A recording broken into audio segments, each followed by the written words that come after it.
um objeto de direito civil que é regido por uma ordem civil constitucional para uma ordem civil regida por uma ordem civil por um direito infraconstitucional. Até porque, nessa visão tradicional de delimitação da ordem civil, se tem que a autonomia da vontade como a fonte por excelência de onde nascem as normas civis. É certo que a lei autoriza, não é autorizativo. Né? Não consegue fazer nascer relações jurídicas entre particulares. Necessita sim da vontade manifestada para fazer surtir os seus efeitos. Na esfera do outro, na sua própria esfera. Numa perspectiva histórico-constitucional, poderíamos dizer que o Código 16 nasceu constitucional relativamente à Constituição de 91, e aí o meu corte é exatamente do Brasil Inventado em 22, e foi recepcionado indistintamente pelas várias constituições brasileiras, o Código Civil 16. E em todas as constituições brasileiras, se você ver, tem lá a proteção da liberdade e a proteção da igualdade. O problema é a leitura que se faz, da contextualização que se faz, portanto, da força da argumentação que se dá a esses princípios, que sempre estiveram presentes no texto constitucional brasileiro. É certo que a partir de 88, esse Código Civil, que foi editado sob a razão de uma ordem mandada, como algo dado, algo que é natural ao homem, não é? Quer dizer, é certo que ele não foi decepcionado, esse Código Civil. E a partir daí, a ordem civil regida por esse direito civil infraconstitucional se encontra, de qualquer sorte, sem rumo. Perde rumo.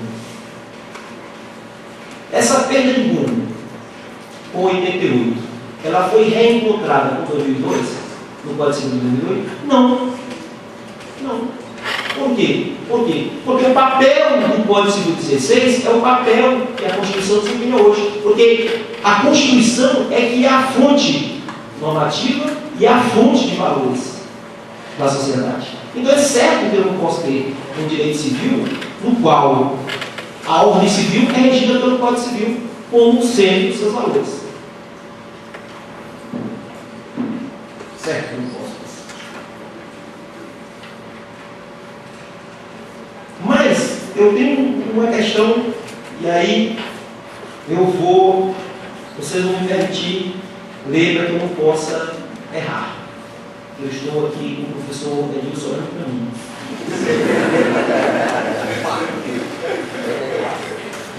Ideias contra ideias na formação do contexto tem levado a doutrina civilista ao encontro da salvação pela e com a Constituição. A constitucionalização da ordem civil é uma ordem civil que deposita dos valores axiológicos e normativos do texto da Constituição a esperança antes prometida pela fé, ou a razão dogmática, ou pelo Código Civil. A ordem civil é a ordem constitucional, e tudo que esteja de acordo com o texto e com o contexto da Constituição, nessa visão salvacionista, é a verdadeira ordem civil, porquanto sua fonte real. Se as fontes de fundamentação nos remetem aos valores jurídicos nos quais se baseiam ou aos quais se referem as fontes formais, para o direito civil constitucional, a Constituição salva. Uma perspectiva de um direito civil constitucional. Realizá-la, ou a simples promessa de sua realização, leva o homem à terra prometida. Esse monopólio da ordem civil pela Constituição se aproxima do monopólio da ordem civil edificada sob o palio do Código Civil, epicentro do direito civil. Qual a diferença de fundo entre o que se chama direito civil constitucional para o direito civil? Tão só a substituição de uma por outra lei? Parece que a resposta tem que ser relativamente verdadeira no atual estágio de desenvolvimento do direito civil, já que a expressão não é referenciada ao direito civil que decorre da norma infraconstitucional e inconstitucional. Não se fala de uma ordem civil que nasce de uma ordem infraconstitucional e inconstitucional, mas de uma ordem civil que é constitucional. Ou não é incompatível. já que não é de hoje o contexto em que as normas constitucionais preferem as normas internacionais contra a colisão. As fontes do conhecimento que buscam descortinar as fontes reais do direito civil têm colocado a Constituição como promessa de salvação e felicidade. Antes de aferir do ser, problema nosso, a promessa de felicidade do céu é realizada pela e com a Constituição. Com isso se constrói um discurso monolítico, ou não se permite contra-discurso constitucional. Ou o contra-discurso constitucional possível e salvador é o contexto da argumentação sobre o texto da Constituição feito por uma maioria que não tem o monopólio da argumentação constitucional. Apesar da apelação à sociedade dos intérpretes, o contexto não permite a formação de uma sociedade interpretativa do contratexto da Constituição. Mesmo quando o contratexto é para ampliar a proteção da pessoa, como no caso do infiel depositário, decorrente do Pacto de São José da Costa Rica, que limita a visão civil ao caso do infiel que descumpre voluntariamente a obrigação alimentar, a sociedade dos intérpretes é uma sociedade formada por sócios com ações preferenciais e outras com mero direito de voz, sem voto, conquanto o que é o não constitucional é o que o Supremo, órgão dirigente dessa sociedade, entende como constitucional.